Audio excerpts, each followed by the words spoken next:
नमस्कार मित्रांनो, मी श्रीकांत कुलकर्णी तुमचं स्वागत करतो श्री क्रिप्टोमध्ये. आजची तारीख आहे 16 सप्टेंबर 2021. संध्याकाळचे 7:30 झालेले आहेत. चला आजच्या एपिसोडला आपण सुरुवात करूया. रोजप्रमाणे आपण आता आलेलो आहोत coinmarketcap.com वरती. चेक करूया काय कंडिशन आहे मार्केटची. टोटल क्रिप्टोकरन्सीज आता पोहोचलेल्या आहेत जवळजवळ 12,000च्या आसपास. आणखीन फक्त 85 क्रिप्टोकरन्सी लिस्ट झाल्या तर आकडा 12,000ला पोहोचेल. 11,915 क्रिप्टोकरन्सीज आहेत आता. 409 एक्सचेंजेस आहेत.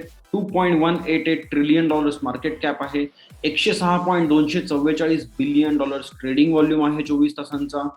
बिटकॉइनचा डॉमिनन्स आहे 41.2% आणि इथिरियमचा आहे 19.5%. सो इथिरियमचा डॉमिनन्स वाढलेला आहे. इथिरियमचा आणि बिटकॉइनचा ऑलमोस्ट तेवढाच आहे. टोटल मार्केट कॅप $2.19 ट्रिलियन आणि मार्केट वाढलेलं आहे 2.12% कालपेक्षा. टॉप 10 क्रिप्टोकरन्सीज चेक करूया. पहिल्या नंबरवरती बिटकॉइन आहे $47,956. 0.81% वाढलाय 24 तासांमध्ये आणि 1.79% वाढलाय 7 दिवसांमध्ये. इथिरियम आता आहे सेकंड रँकला. $3,572 मिळतोय. 3.81% वाढलाय 24 तासांमध्ये आणि 1.27% वाढलाय 7 दिवसांमध्ये. कार्डेनो आता आहे $2.42 किंवा $2.50 आसपास पोहोचलाय. 4.25% कमी झालाय कालपेक्षा आणि 6.5% कमी झालाय 7 दिवसांच्या मानाने. BNB म्हणजे बायनान्स कॉइन आता आहे $450 बरोबर. 1.62% कालपेक्षा कमी झालाय आणि 1.80% वाढलाय 7 दिवसांच्या हिशोबाने. 5व्या नंबरला टेदर आहे जो एक स्टेबल कॉइन आहे. $1 असणार. रिपल आता आहे 6व्या नंबरला $1.10 आता मिळतोय. 0.44% कमी झालाय 24 तासांमध्ये आणि 1.5% कमी झालाय 7 दिवसांच्या मानाने. सोलाना आता बऱ्यापैकी कमी झालेला आहे. $154.88 मिळतोय. 2.34% कालपेक्षा कमी झालाय आणि 23.24% कमी झालाय 7 दिवसांच्या मानाने. पोलकाडॉट आता आहे $34.88. 3.5% कमी झालाय 24 तासांमध्ये आणि 19% वाढलाय 7 दिवसांमध्ये. डोज कॉइन 9व्या नंबरला 24 सेंटला मिळतोय. डोज कॉइन आणखीन एक पोझिशन खाली आलेला आहे. पोलकाडॉटने डोज कॉइनला ओव्हरटेक केलेला आहे. सो इथे काही खास ग्रोथ नाहीये 24 तासांमध्ये, पण 7 दिवसांच्या मानाने 18.69% ग्रोथ झाल्यामुळे आणि डोज कॉइन 6.25% जवळजवळ कमी झाल्यामुळे डोज कॉइन 9व्या नंबरला गेलेला आहे आणि पोलकाडॉट आता 8व्या नंबरला आहे. पोलकाडॉटचं मार्केट कॅप $35 बिलियन आहे आणि डोज कॉइनचं 31 आहे. आणि नेक्स्ट नंबर जो आहे तो हा USD कॉइन स्टेबल कॉइन आहे, त्याचं 29 आहे.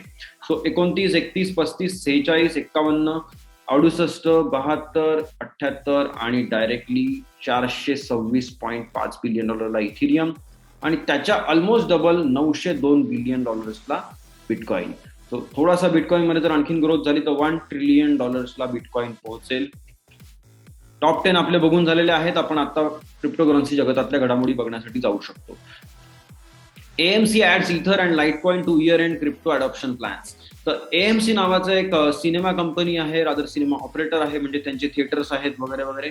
तर ते आता त्यांचे मूवी तिकीट्स जे आहेत ते ऑलरेडी बिटकॉइन घेऊन विकायला त्यांनी सुरुवात केलेली आहे. सो बिटकॉइन आहे accepted as a payment method for AMC already. मग ते आता त्यांचा पुढचा प्लॅन आहे की लाईटकॉइन, इथिरियम आणि बिटकॉइन कॅश हे या वर्षाच्या शेवटपर्यंत त्यांना ऍड करायचे आहेत पेमेंट मेथड म्हणून. सो ही एक अडॉप्शनच्या बाबतीत चांगली बातमी आहे लाईटकॉइनसाठी, कारण इथिरियम आणि बिटकॉइन कॅश बऱ्यापैकी ऍक्सेप्टेड आहेत भरपूर ठिकाणी, बट लाईटकॉइन आता ऍक्सेप्ट व्हायला सुरुवात होते आहे मेन स्ट्रीम ठिकाणी. चांगली बातमी आहे. EU regulator sees crypto as a sign of increased risk taking in the current climate. आता ESMA जे आहे त्यांचा रिपोर्ट पब्लिश झालेला आहे. त्याच्यामध्ये त्यांनी म्हटलेलं आहे की रिस्क जास्त घ्यायला लोक तयार झालेले आहेत आता. आणि याच्या मागे कारण काय असेल हे तुम्हाला वाटत असेल की का लोक असं करतात. तर युरोपियन युनियनमध्ये बऱ्याचशा बँका निगेटिव्ह इंटरेस्टवरती काम करतायत. म्हणजे आपण समजा $1,00,000 ठेवले यावर्षी तर पुढच्या वर्षी 1,05,000, 6,000, 7,000 आपल्याला अपेक्षित असतं. म्हणजे 5 ते 7% ग्रोथ झाली पाहिजे असं वाटतं. त्यांच्याकडे पैसे ठेवायचे सुद्धा पैसे लागतात. म्हणजे $1,00,000 तुम्ही ठेवले आहेत तर पुढच्या वर्षी 1,00,000 नसून ते 98,000 किंवा 99,000 होतील. सो थोडक्यात तुम्ही पैसे ठेवण्याचे पैसे देताय अशी तिथे कंडिशन आहे. मग अशा कंडिशनमध्ये तुम्हाला काही ना काही रिस्क घेतल्याशिवाय आउटपुट्स मिळणार नाहीत किंवा मग इंटरेस्ट मिळणार नाही किंवा मग प्रॉफिट्स मिळणार नाही. त्यामुळे क्रिप्टोकरन्सीजचं अडॉप्शन मोठ्या प्रमाणावरती होत आहे, कारण इथे प्रचंड ग्रोथ लोकांना मिळालेली आहे पास्टमध्ये. पुढे मिळेल की नाही ती बघण्यासारखी गोष्ट आहे, पण हीच दिशा थोडे दिवस तरी चालू राहील असं मला वाटतंय. पुढच्या बातमीकडे Does Evergrande's $300 billion debt crisis pose systemic risk to crypto industry? तर आता एव्हरग्रँडे नावाची एक मोठी प्रॉपर्टी डेव्हलपर आहे, हाँगकाँगला लिस्टेड आहे. तर त्यांची बऱ्यापैकी घसरण झालेली आहे त्यांच्या प्राइसमध्ये आणि आता असं वाटायला लागलंय लोकांना की यांचे बॉन्ड्स ज्या ज्या कंपन्यांनी घेऊन ठेवले होते त्या सगळ्यांचे स्टॉक्स सुद्धा क्रॅश होत आहेत. त्या कंपन्यांना सगळ्यांना प्रॉब्लेम येणार आहे आणि लोकांचं काही अनालिस्टचं असं म्हणणं आहे की USDC किंवा USDT हे जे आहेत म्हणजे स्टेबल कॉइन इश्युअर्स जे आहेत ते दरवेळी डॉलरच ठेवतील असं नाही, तर काही वेळी ते बॉन्ड्स सुद्धा ठेवतात आणि ते बॉन्ड्स अशाच कंपन्यांकडून इश्यू झालेले असतात आणि यांच्याकडे जर टेदरकडे जर खूप मोठ्या प्रमाणामध्ये यांचे बॉन्ड असतील एव्हरग्रँडेचे किंवा सर्कल कंपनीकडे जरी असतील तरी प्रॉब्लेम होऊ शकतो आणि क्रिप्टोकरन्सी मार्केटला सुद्धा एक मोठा धक्का बसू शकतो या एव्हरग्रँडेच्या प्रॉब्लेममुळे. पण पुढच्या अनालिसिसनुसार किंवा मग स्वतः टेदरकडून जे पब्लिश झालेली आहे माहिती त्यानुसार त्यांच्याकडे जास्त बॉन्ड्स नाहीयेत आणि त्यांच्यासाठी रिस्क नाही असं त्यांचं म्हणणं आहे. पण बघू पुढे काय होतं ते. BTC holds $48,000 as Evergrande forms Lehman Brothers movement for China. 2008 मध्ये जे झालं होतं लेमन ब्रदर्स नावाचा एक मोठा सेंट्रलाइज फायनान्शियल जायंट क्रॅश झाला होता कम्प्लिटली आणि बँकरप्ट झाला होता. तर तसंच आता एव्हरग्रँडे बद्दल वाटतंय पण चायनामध्ये, राईट. हे जर झालं तर याचा काहीतरी कुठून तरी गोल फिरून क्रिप्टोकरन्सी जगताला फायदा होऊ शकतो असं वाटतंय. पण जर खरंच या बॉन्ड्समध्ये मोठ्या प्रमाणावरती एक्सपोजर असेल क्रिप्टोकरन्सी मधल्या स्टेबल कॉइन कंपन्यांना तर मात्र थोडाफार प्रॉब्लेम येऊ शकतो. बघू पुढे काय होतं ते. त्यातल्या त्यात $48,000 वरती बिटकॉइन आहे असं यांचं म्हणणं आहे, जे करेक्ट नाहीये. 47,574 आपण ऑलरेडी पोहोचलेलो आहोत. पण सपोर्ट $46,000 आहे त्यामुळे तिथपर्यंत जाऊन परत बाउन्स बॅक होऊ शकतो आणि $50,000 दिशेने आपली बिटकॉइनची मुवमेंट होऊ शकते. पुढच्या बातमीकडे वळूया. Top Australian crypto exchanges say they aren't threatened by the bigger players. तर आता लेटेस्ट त्यांचा जो अनालिसिस आलेला आहे iOS आणि गुगलचे जे प्लॅटफॉर्म्स आहेत त्याच्यावरती कोणत्या ऍप्स जास्त डाउनलोड होत आहेत आणि वापर होतोय त्यानुसार बाहेरचे मोठे प्लेयर्स जे आहेत जसे बायनान्स वगैरे आले, हुओबी आलं, जेमिनी आलं, क्रॅकेन, तर हे सगळे मोठे जायंट्स आहेत आउटसाइड म्हणजे ऑस्ट्रेलियामधले नाहीयेत. तर त्यांची भीती ऑस्ट्रेलियातल्या एक्सचेंजेसला वाटत नाहीये. ते म्हणतात की आम्ही कॉन्फिडंट आहोत, आमचे लोक आमच्या ऍप्स जास्त वापरतील, स्लोली आणि स्टडीली आमची सुद्धा ग्रोथ होईल. तर याच्यामध्ये मला तरी असं वाटतंय की लोकल एक्सचेंजेस वापरणं हे अपरिहार्य आहे. कारण तुम्हाला लोकल करन्सीमध्ये जर तुम्हाला काहीतरी ट्रान्झॅक्शन करायचे असतील म्हणजे ऑस्ट्रेलियामध्ये असाल तर तुम्हाला ऑस्ट्रेलियन डॉलरमध्ये जर आउटपुट्स घ्यायचे असतील, प्रॉफिट्स बुक करायचे असतील तर ऑस्ट्रेलियन एक्सचेंज वापरणं कधीही बेटर. जसं भारतामध्ये तुम्ही बसलात आणि बायनान्स वापरता आहात तर बायनान्स तुम्हाला डायरेक्टली विड्रॉल रुपीजमध्ये देईल नाही देणार याचा भरोसा नाही आणि जरी देत असला तरी पण ते रेग्युलेशनच्या अंडर ते येतं का किंवा मग भारतामध्ये त्यांना रुपीजमध्ये पेमेंट्स देणं आणि करणं अलाउड आहे की नाही हा महत्वाचा मुद्दा आहे. त्यामुळे तुम्ही लोकल एक्सचेंजेस वापरलं पाहिजे. पुढच्या बातमीकडे वळूया. Crypto.com signs $15 million esports partnership with Fnatic. Fnatic नावाची जी कंपनी आहे ई स्पोर्ट्स कंपनी आहे. Crypto.com आता लागोपाठ मल्टिपल कंपन्यांशी पार्टनरशिप करण्याच्या मूडमध्ये आहे. त्यातल्या ई स्पोर्ट्समध्ये ते आता जास्त लक्ष घालतायत. तर हा 5 वर्षांची पार्टनरशिप आहे $15 million हा फॅनाटिकचा लोगो वगैरे इथे तुम्ही बघू शकता. फार मोठी बातमी नाहीये पण $15 million इन्व्हेस्टमेंट किंवा $15 million पार्टनरशिप ही क्रिप्टोमधल्या छोट्या मोठ्या गोष्टींसाठी किंवा कुठल्याही बेसिक कामांसाठी बऱ्यापैकी मोठी गोष्ट आहे. $15 million कारण ई स्पोर्ट्स आता भरपूर फास्ट वाढतंय. ई स्पोर्ट्समध्ये क्रिप्टोकरन्सीचा वापर वाढतोय त्यामुळे Crypto.com या टाईपचे स्ट्रॅटेजिक पार्टनरशिप करतायत. पुढच्या बातमीकडे वळूया. Hedera Governing Council approves $5 billion HBAR tokens to boost network adoption. तर ही खूप मोठी बातमी आहे कारण हेडेरा हॅशग्राफ हा जो आहे तर यांचं नेटवर्कचं अडॉप्शन वाढावं म्हणजे लोकांनी ही ब्लॉकचेन नाही तर हॅशग्राफ हा थोडासा वेगळा प्रकार आहे. तर हॅशग्राफ वापरायला सुरुवात करावी लोकांनी यासाठी त्यांनी $5 billion टोकन्स त्यांनी इश्यू करण्याचं ठरवलेलं आहे आणि ते स्पेंड करायला सुरुवात करतील हळूहळू. याच्यातून काय होणार आहे, यांची 23 कंपन्यांची मिळून गव्हर्निंग काउन्सिल आहे आणि त्यांनी सगळ्यांनी मिळून हे बजेट पास केलेलं आहे. त्यातल्या त्यात आता पुढे काय होतं ही बघण्यासारखी गोष्ट आहे कारण हॅशग्राफ ही एक थोडीशी वेगळी संकल्पना आहे ॲज कम्पेअर्ड टू ब्लॉकचेन. पण त्यांचं असं म्हणणं आहे की जास्त पुढे जाऊन जेव्हा जास्त स्पीडची गरज पडेल, जास्त ट्रान्झॅक्शन्स पर सेकंडची गरज पडेल तेव्हा हॅशग्राफ ही टेक्नॉलॉजी पुढे जाऊ शकते. ऑल द बेस्ट हेडेराला. पुढच्या बातमीकडे वळूया. Mining rig maker Canaan's stock fell 11% despite record Q2 profits. तर यांचं कनान नावाची जी एक मायनिंग मॅन्युफॅक्चरर आहे, रादर मायनिंग रिग्स बनवणारी कंपनी आहे ASIC मधले, तर त्यांचे प्रॉफिट जवळजवळ 127% ग्रो झालेले आहेत. तरी सुद्धा त्यांचं स्टॉक मार्केटमधलं जे काही व्हॅल्युएशन आहे ते 11% त्यांच्या स्टॉक्सच्या प्राइसमध्ये घसरण झालेली आहे. याच्या मागे बहुधा आता रिसेंट प्रॉब्लेम जे चालू आहेत चायनीज कंपनीमधले, एव्हरग्रँडे मधले बॉन्ड इश्युइंगचे, त्यामुळे बहुधा असू शकतं, पण नक्की गॅरंटीड माहिती नाही. मे बी यांचे स्टॉक्स कुठल्या 2-4 मोठ्या प्लेयर्सकडे असतील आणि त्यांनी प्रॉफिट्स बुक केल्यानंतर किंवा काहीतरी त्यांचं मे बी काहीतरी इश्यूज झाले असतील, जेणेकरून मोठ्या प्लेयर्सने थोडेसे स्टॉक्स विकल्यामुळे त्यांची प्राइस घसरली असेल, किंवा आत्ता टॉपला गेल्यामुळे लोकांनी विकले असतील, त्यांना प्रॉफिट बुक करायचं असेल. काय होतं ते पुढे बघण्यासारखी गोष्ट आहे. ही बातमी पुढे परत कव्हर होईलच काही ना काही मार्गाने, पुढच्या बातमीकडे होईल. Interoperability startup layer 0 comes out of stealth with $6 million in funding. तर स्टेल्थ मधून बाहेर येणं म्हणजे काय, की बऱ्याच काही कंपन्या असतात ज्यांना खूप सेन्सिटिव्ह इन्फॉर्मेशन जेव्हा असते, किंवा मग त्यांना जेव्हा लोकांना सांगायचं नसतं की आम्ही काय बनवणार आहोत पुढे जाऊन, किंवा त्यांची आयडिया कोणीतरी चोरी करेल असं जेव्हा वाटतं त्यांना, तेव्हा ते स्टेल्थ मोडमध्ये स्टार्टअप चालवतात. तर आता लेअर 0 ही जी कंपनी आहे ती आता स्टेल्थ मोडमधून बाहेर आलेली आहे. जवळजवळ $35 ते $36 million त्यांनी उभे केलेले आहेत आता लेटेस्ट राऊंडमध्ये, आणि ते इंटरऑपरेबिलिटी स्टार्टअप आहेत. म्हणजे थोडक्यात काय, की एक्स ब्लॉकचेन वाय ब्लॉकचेनशी कम्युनिकेट करू शकली पाहिजे आणि त्याच्यामधून तुम्ही ट्रान्झॅक्शन करू शकला पाहिजे, जे इझिली पॉसिबल नाहीये. त्याला ॲटॉमिक स्वॉप्स सुद्धा म्हणतात. ॲटॉमिक स्वॉप्स खूप कमी ठिकाणी वापरलं जातं, पण आता बिटकॉइन टू लाईटकॉइन ॲटॉमिक स्वॉप्ससाठी आय थिंक 2-3 वर्षांपूर्वीच काम चालू झालं होतं आणि काही लोकांनी करूनही बघितलं होतं ते. तसंच आता बिटकॉइन टू मोनेरो हे ॲटॉमिक स्वॉप्स सुद्धा चालू झालेले आहेत, पण खूप कमी प्रमाणामध्ये ते सर्व्हिस वापरली जाते. ती सर्व्हिस जर आता पुढे जाऊन वाढली तर नक्कीच काहीतरी फायदा होईल. पुढच्या बातमीकडे वळूया. Dapper Labs leads $5 million seed round for music NFT platform Recordship. तर RCRDSHP नावाचं एक म्युझिक NFT प्लॅटफॉर्म आहे. म्हणजे तुमचे गाणे किंवा म्युझिक याला जर तुम्ही आर्टिस्ट असाल तर तुम्ही NFT मध्ये कन्वर्ट करून विकू शकता RCRDSHP वरतून. म्हणजे रेकॉर्डशिप ऍक्च्युली त्यांना म्हणायचंय, but they have created a short form of it. ठीक आहे, तर त्यांनी पण $35-36 million राऊंड आता त्यांचा कम्प्लीट झालेला आहे. टीम डेपर जी आहे त्यांचा डेपर लॅबने याच्यामध्ये इन्व्हेस्टमेंट केलेली आहे. ऑल द बेस्ट टू दिस रेकॉर्डशिप. पुढच्या बातमीकडे बोलूया. China stepping up campaign against hidden crypto minors. तर जे काही ठिकाणी मायनिंग फार्म्स अजूनही चालू आहेत कुठेतरी कोपऱ्यामध्ये लपून छपून, तर त्यांच्यावरती आता पुन्हा एकदा हल्ला केला जातोय. रादर त्यांच्यावरती अटॅक करून त्यांना थांबवण्यात येणार आहे. Attack in the sense legally officers तिथे जाऊन क्रॉस चेक करतील की हे लोक काय करतायत, नक्की मायनिंग करतात. जर मायनिंग करत असतील तर त्यांचं मायनिंग फार्म बंद पाडण्यात येईल, त्यांची इलेक्ट्रिसिटी कनेक्शन पण ब्रेक करण्यात येईल.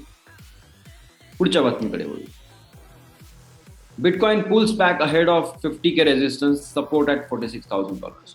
तर $48,49,000 जाऊन तो आता परत $47,000 आलेला आहे आणि $46,000 सपोर्ट आहे. इथून परत बाउन्स बॅक होईल, $50,000 दिशेने जाऊ शकतो असं मला तरी वाटतंय. काय होतंय ती बघण्यासारखी गोष्ट आहे. बघूया पुढे काय होतंय. Canada's Mad Max supports Bitcoin, says I hate how central banks are destroying our money and economy. आता मी जे म्हणतो ती गोष्ट आता इथले कॅनडाचे एक मंत्री आहेत, कॅबिनेट मिनिस्टर होते पूर्वीचे, ते सरळ सरळ म्हणतायत की I hate how central banks are destroying our money and economy. तर थोडक्यात काय की सेंट्रल बँक्स ज्या आहेत त्या जोरदार प्रमाणामध्ये मोठ्या प्रमाणामध्ये मनी प्रिंटिंग त्यांनी सुरू ठेवलेलं आहे गेल्या काही वर्षांमध्ये, आणि आता हे कोविड-19च्या काळानंतर तर आणखीन मोठ्या प्रमाणामध्ये त्यांनी मनी प्रिंटिंग सुरू ठेवलेलं आहे. त्यांना असं वाटतं की जास्त पैसे छापले किंवा जास्त पैसे इश्यू केले आणि मार्केटमधून आपण काही गोष्टी विकत घेत राहिलो जसं बॉन्ड्स, स्टॉक्स आणि अशा गोष्टी, तर इकॉनॉमी चांगली चालेल असं त्यांना वाटतं. पण त्याच्यामधून शेवटी तेच होणार आहे, इन्फ्लेशनच येणार आहे, आणि inflation is one of the biggest and hidden taxes that we all pay. तर त्याच्यामुळे इकॉनॉमीचा ऱ्हास होतो आहे आणि आपल्या सेव्हिंग्स लिटरली गायब होत आहेत असं म्हणू शकतो. प्रत्येक बाळ जे जन्माला येतं त्याच्या डोक्यावरती काहीतरी कर्ज या प्रकारच्या कारणांमुळे तयार आहे असं म्हणू शकतो आपण, जे काही त्याला त्या टॅक्सेसमधून भरायचंच आहे. भारतात जन्माला येणाऱ्या प्रत्येक मुलाच्या डोक्यावरती ॲटलिस्ट $50,000 कर्ज ऑलरेडी आहे. नवीन बाळ जे जन्माला येतं त्याने अजून काही केलेलं नाही आयुष्यामध्ये, आत्ता जस्ट जन्माला आलंय, पण त्याच्या डोक्यावरती $50,000 कर्ज आहे, जे त्याला टॅक्सच्या स्वरूपातून काही ना काही फेडायचं आहे. आणि हे म्हणजे थोडंसं गमतीशीर भाग आहे ते सगळे, पण त्याचा सिरियस इफेक्ट आहे आपल्या लाईफवरती. या गोष्टींच्या बाबतीत आपण एक सेपरेट एपिसोड घेऊ शकतो हवं तर. पुढच्या बातमीकडे वळूया. आणि या बाबतीत जर तुम्हाला खरंच जाणून घ्यायचं असेल तर तुम्ही जाऊन चेक करू शकता की GDP टू डेट रेशो काय आहे कुठल्या देशाचा. याच्यासाठी commodity.com आय थिंक पूर्ण डिटेल्स अवेलेबल आहेत. भारताचे डिटेल बघा, अमेरिकेचे बघा, जपानचे बघा. तुम्हाला कळेल की हे लोक जे डेव्हलप्ड आहेत ते किती ओव्हर लेव्हरेज्ड आहेत आणि त्यांच्यावरती GDP टू डेट रेशो किती आहे. 100% आहे, 50% आहे, 200% आहे की 400% आहे. हे बघितल्यावर तुम्हाला कळेल की पुढे जाऊन काय होणार आहे 4 ते 5 वर्षांमध्ये किंवा 10 वर्षांमध्ये. आणि मग त्यानंतर तुमच्या ज्या मूव्ज असतील फायनान्शियल किंवा तुमचे जे काही डिसिजन्स असतील ते टोटली बदलतील असं मला तरी वाटतं. नक्की चेक करा डेट टू GDP रेशो प्रत्येक देशाचा, शांतपणे बसून अभ्यासाचा एक भाग समजा. पुढच्या बातमीकडे वळूया. Bridgewater's Ray Dalio warns regulators will kill Bitcoin if the crypto becomes really successful. आता या लोकांना मी काय म्हणावं मला समजत नाही. मी आधीपासून म्हणत आलोय की सेंट्रल बँकिंग सिस्टीम आणि सेंट्रलाइज फायनान्सच्या जवळचे लोक, त्याच्या आत काम करणारे लोक, त्यांचे रिलेटिव्ह असलेले लोक आणि त्यांचे घनिष्ठ संबंध जे पूर्वीपासून आहेत, ज्यांच्यामुळे त्यांच्याकडे मोठमोठे फंड मॅनेजमेंट कंपन्या तयार होऊ शकल्या, मोठमोठ्या बँका तयार होऊ शकल्या, त्या लोकांच्या तोंडून क्रिप्टो करन्सीच्या बाबतीत कधीही चांगलं निघणार नाही. आणि त्यांच्याकडून आपण काही अपेक्षाही ठेवण्याचा अर्थ नाहीये, खरंच अर्थ नाहीये. सो रे डालिओ जे आहे ते जगातला सगळ्यात मोठा हेज फंड चालवणारे आहेत. ब्रिजवॉटर त्यांचा हेज फंडचं नाव आहे. आणि त्यांचं आता म्हणणं असं आहे की बिटकॉइन जर आणखीन ग्रोथ दिली बिटकॉइनने किंवा क्रिप्टोकरन्सीज आणखीन जर ग्रो झाल्या तर रेग्युलेटर्स त्यांना ठेचून काढतील. आता यांना हे समजत नाही की डिसेंट्रलाइज सिस्टीम्स म्हणजे काय, पीअर टू पीअर सिस्टीम म्हणजे काय, आणि इंटरनेट बेस्ड प्लॅटफॉर्म्स जे असतील, जे रिअली पीअर टू पीअर आहेत किंवा टोटल डिसेंट्रलाइज काम करणाऱ्या गोष्टी आहेत, त्यांना रेग्युलेटर कसे काय हात लावतील हे यांना कळत नाही. जसं इंटरनेट कोणी जाऊन थांबवू शकत नाही अख्ख्या जगातली सगळी वीज थांबवल्याशिवाय, तसंच अख्ख्या जगातली वीज आणि अख्ख्या जगातलं इंटरनेट थांबवल्याशिवाय बिटकॉइनला ठेचू शकत नाही. आणि ते करण्यासाठी सुद्धा म्हणजे त्याचे पण पॉझिटिव्ह आणि निगेटिव्ह काय आहे त्याचाही आपण शांतपणे बसून अभ्यास करू शकतो. तुम्ही चेक करून बघा की खरंच जगातलं सगळं इंटरनेट बंद करता येऊ शकतं का, खरंच अख्ख्या जगामध्ये ब्लॅकआउट करता येईल का, म्हणजे सगळ्या जगाची वीज बंद करता येऊ शकते का, आणि करायची असेल तर काय करावं लागेल. या गोष्टींचा तुम्ही अभ्यास करा. पुढच्या गोष्टीकडे वळू. US senator Warren presses SEC to address crypto exchange outages, high transaction fees and financial inclusion. आता यांचं काय खेळ चालू आहे मला समजत नाही. या सिनेटर वॉरन काही ना काही त्या SEC ला बोलतात, ते SECचे गॅरी जेन्सलर काहीतरी यांना सांगतात, एकमेकांना लेटर्स पास करतात. आता मला यातलं खरंच कळत नाही की यांना नक्की अचीव्ह काय करायचं. ओके, तर क्रिप्टो एक्सचेंजेस आउटेजेस म्हणजे कधी कधी एक्सचेंजेसमध्ये काहीतरी प्रॉब्लेम आला किंवा मग काहीतरी इश्यूज असतील तर ते मेंटेनन्ससाठी जातात, बरोबर. आणि हे काही तासांची गोष्ट असते, हार्डली मी आजपर्यंत कधीच कुठलं एक्सचेंज 1 दिवसापेक्षा जास्त बंद असलेलं बघितलं नाहीये. आणि नॉर्मल फायनान्शियल मार्केट्स जे दिवसाला 4 आणि 5 आणि 6 आणि 8 तास काम करतात ते मात्र तुम्हाला चालतात. क्रिप्टो करन्सी एक्सचेंजेस 24/7/365 चालतात. त्याच्यामध्ये कधी ना कधी त्यांना मेंटेनन्स येणारच आहे, बरोबर. नाहीतर त्यांच्या सिस्टीम सिक्युअर कशा राहतील, त्यांच्या सिस्टीमचे अपग्रेड्स कसे होतील, तुम्हाला बेटर सर्व्हिसेस कशा मिळतील. तुम्हाला 24 तास 7 दिवस 365 दिवस चालणाऱ्या सिस्टीमने 4 तास मेंटेनन्स करणं चांगलं वाटत नाही. पण तुम्हाला 4 तास आणि 7 तास काम करणारे आणि विकेंडला झोपा काढणारे एक्सचेंजेस मात्र चालतात. हे मला समजण्याच्या पलीकडची गोष्ट आहे. असो, हाय ट्रान्झॅक्शन फीज ही गोष्ट जी आहे ही ब्लॉकचेनमुळे आहे, कुठल्या एका गोष्टीमुळे नाहीये. एक्सचेंजेस फीज घेत नाहीत जास्त, काही एक्सचेंजेस घेतात, पण मेनली ते नेटवर्क फीजच आहेत जे ब्लॉकचेनचे आहेत. त्यासाठी कोणी काही करू शकत नाही. जोपर्यंत चांगल्या लेवलला ब्लॉकचेन डेव्हलपमेंट जात नाही तोपर्यंत थोडेसे फीज एक्स्ट्रा असणारच. आणि ही जी हाय नेटवर्क फी आहे किंवा हाय ट्रान्झॅक्शन फी जी आहे ही त्यासाठी आहे कारण तुम्ही अशा एक सिस्टीमचा वापर करताय ज्याला म्हणतात ना किसी का बाप नाही रोक सकता, किंवा मग एकदा ट्रान्झॅक्शन पुश केलं तर ते जगात काहीही होऊन जाऊ दे, ते ट्रान्झॅक्शन पुढे जाणार, म्हणजे ट्रान्झॅक्शन कन्फर्म होणार म्हणजे होणार. तर या गोष्टींसाठी ती फी एक्स्ट्रा आहे कारण लोक त्यासाठी फी द्यायला तयार आहेत त्या टाईपच्या सर्व्हिसेससाठी. असो, आणि फायनान्शियल इन्क्लुजन म्हणजे आता शेवटी हा मुद्दा जो आहे तर सरळ सरळ यांच्या टोटली अगेन्स्ट जाणारा मुद्दा आहे की तुम्ही एका साईडला प्रयत्न करताय की असं रिपोर्टिंग करा, तसं रिपोर्टिंग करा, SEC प्रयत्न करतोय सगळे एक्सचेंजेस आमच्या अंडर येऊ द्या, सगळं क्रिप्टो करन्सी मार्केट आमच्या अंडर येऊ द्या, मग त्यानंतर कसलं फायनान्शियल इन्क्लुजन होणार, बरोबर. तुम्ही रेग्युलेटरी कंप्लायन्सेसच्या नावाखाली तुम्ही 100 पैकी 50 एक्सचेंजेसला ठेचून मारणार, त्यानंतर कसलं फायनान्शियल इन्क्लुजन होणार. आणि जर तुम्ही असं केलं तर जे 50 उरलेले आहेत रेग्युलेटरी कंप्लायन्सच्या थ्रू गेल्यानंतर ते फीज आणखीन वाढवणार, बरोबर. आणि तुमच्या गोष्टी पार पाडता पाडता त्यांना पुन्हा एकदा काही ना काही अपडेट्स मारायला लागतील, त्यासाठी पुन्हा एकदा आउटेजेस होतील. सो या गोष्टी खरंच विचित्र आहेत. असो, कधी ना कधी नक्की रेग्युलेटर्सला खरंच जाग येईल, खरंच पॉलिटिशियन्सला जाग येईल आणि त्यांना कळेल की ही जी गोष्ट आहे ही अडवून थांबणारी नाहीये. तुम्ही डॅम बांधून पाणी थांबवू शकता, पण तुम्ही सुनामी थांबवू शकत नाही. आणि ब्लॉकचेन आणि क्रिप्टोकरन्सी हे सुनामी ऑफ इनोव्हेशन आहे, त्याला थांबवणं खरंच कठीण आहे. बघू पुढे काय होतं. Shark Tank star Kevin O'Leary expects $1 trillion flowing into bitcoin.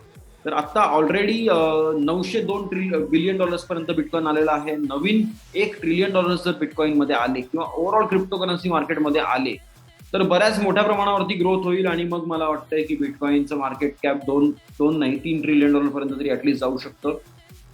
आणि अख्खं क्रिप्टोकरन्सी मार्केट जर $10 ट्रिलियन पर्यंत गेलं तर मोठी गोष्ट होऊ शकते, जी मी तुम्हाला नंतर सांगेन की त्याचा काय अर्थ निघतो ते.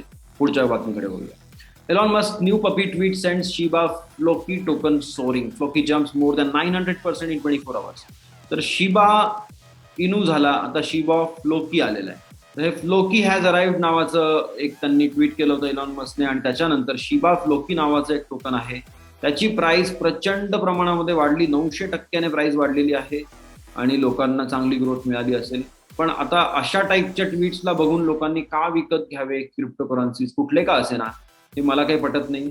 पण ठीक आहे, घडतंय त्या गोष्टी. Solana restarts main net, solve users complaint, dev says network stall not similar to Ethereum in 2016. तर सोलाना वरती एका अटॅक झालेला होता काल, तुम्हाला माहिती आहे. 7 तासांसाठी नेटवर्क बंद पडलं होतं किंवा मग नीट कम्युनिकेट करू शकत नव्हते. तर ते मेन नेट आता रिस्टार्ट झालेलं आहे, काम चालू झालेलं आहे. पण आता ऑफकोर्स 7 तासांचा प्रॉब्लेम झाल्यामुळे सगळ्यांचे कंप्लेंट्स आहेत वगैरे वगैरे वगैरे वगैरे. असो, पण सोलाना आता चालू आहे, मार्केट त्याचं कमी झालेलं आहे, प्राइस पण कमी झालेली आहे. आय थिंक 23% घसरण झालेली आहे 7 दिवसांमध्ये. पुढच्या बातमीकडे बोलूया. Cardano successfully applies Alonzo hard fork add smart contract capabilities to its blockchain. तर कार्डेनोचा जो प्लॅन्ड हार्ड फोर्क होता, अलोन्झो हार्ड फोर्क, तो झालेला आहे. आता स्मार्ट कॉन्ट्रॅक्ट कार्डेनोवरती अवेलेबल आहेत, तुम्ही सुद्धा अभ्यास करू शकता आणि ऑफकोर्स डेव्हलपमेंट करून बघू शकता. पुढची बातमी भारतातली आहे. SBI, ओके, तर state bank of India blocks payments to cryptocurrency exchanges on UPI platform. तर NPCI म्हणजे national payments corporation of India जे आहे, त्यांनी सरळ सरळ म्हटलं की आमची जी UPI सिस्टीम आहे त्याचा वापर एक्सचेंजेसला करू देणार नाही वगैरे, असं काही नाही, आम्ही त्यांचे ट्रान्झॅक्शन थांबवणार नाही, असं NPCIने स्वतः मेन्शन केलेलं आहे त्यांच्या रिपोर्ट्समध्ये किंवा त्यांच्या कम्युनिकेशनमध्ये. पण त्यांनी बँकांना फ्रीडम दिलेलं आहे की तुम्ही ठरवा की तुमचं UPI पार्ट जो आहे, प्लॅटफॉर्म जो आहे तो वापरू द्यायचा की नाही. तर SBIने आता हे त्यांचे ट्रान्झॅक्शन्स जे होते क्रिप्टोकरन्सी एक्सचेंजेसकडे जाणारे ट्रान्झॅक्शन्स जे आहेत UPIच्या थ्रू SBIच्या, ते थांबवलेले आहेत पूर्णपणे. याचा इफेक्ट सगळ्या एक्सचेंजेसला काही ना काही प्रमाणावरती पडेलच. कारण SBI भारतातली सगळ्यात मोठी बँक आहे, त्यांचं UPI जर वापरणं अलाउड नसेल तर काही ना काही फरक पडणारच आहे कस्टमर्सला. पण या सगळ्या बँकांनी खरंच लक्षात ठेवावं की 1.5 ते 2 करोड कस्टमर्स आहेत किंवा इन्व्हेस्टर्स आहेत किंवा इंडिव्हिज्युअल्स आहेत की जे क्रिप्टोकरन्सीजला हात लावतात, भारतामध्ये ट्रेडिंग करतात किंवा विकत घेतलेले आहेत किंवा विकत घेण्याचा विचार तरी करतायत. तर त्या सगळ्यांनी मिळून जर ठरवलं की SBI वापरायची नाही आजपासून, तर काहीतरी फरक पडू शकतो. SBI असं नाही, कुठली का बँक असे ना, X बँक वापरायची नाही आजपासून किंवा Y बँक वापरायची नाही किंवा मग आमचं अकाउंट आम्ही इकडे ठेवणार नाही कारण ते आम्हाला UPI प्लॅटफॉर्म वापरू देत नाहीत काहीतरी काम करायला, किंवा त्यांनी अकाउंट बंद नाही केले, फक्त इकडचे फंड्स काढून अशा बँकेत ट्रान्सफर केले की जिथून त्यांना UPIच्या थ्रू किंवा जिथून त्यांना क्रिप्टोकरन्सी एक्सचेंजेसला पैसे पाठवता येतात आणि रिसिव्ह सुद्धा करता येतात. तर मेजर शिफ्ट होऊ शकते, पॉवर शिफ्ट होऊ शकते बँकिंग सिस्टीममध्ये भारतातल्या. आणि खरंच 2 करोड लोक बऱ्याच गोष्टी इकडून तिकडे म्हणजे काय म्हणू शकतो, इन्फ्लुएन्स करू शकतात.